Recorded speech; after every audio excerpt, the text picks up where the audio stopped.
كل سنة وأنتم طيبين، أهلًا بيكم النهارده معايا في فيديو كده قصير مصورة لكم فيه كل الأكلات اللي أنا باجهزها في العيد. عملت النهارده فراخ محشية بالرز وكمان صينية بطاطس، وطبعًا الشوربة معايا والرز الأبيض. ده كان الغدا بتاعنا النهارده. جيت بقى آخر النهار قعدت أفكر هاعمل إيه للعشا.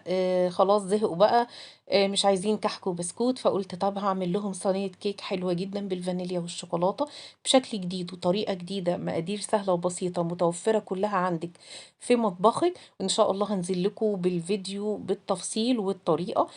طبعًا بعد ما طلعت سِبتها تهدى شوية، ودلوقتي هاقطّعها، قدّمت جنبها شوية شاي بلبن، وكده أحسن حاجة في الدنيا. كلنا طالعين من شهر رمضان حقيقي مش قادرين من كتر التعب والهلكة اللي كنا فيها. هنا بقى بعد ما قطّعتها شايفين لونها يا جماعة بسم الله ما شاء الله، اللهم بارك، حلوة أوي ومغذية، وإن شاء الله طريقتها هتعجبِك جدًا وهتعجب أولادِك.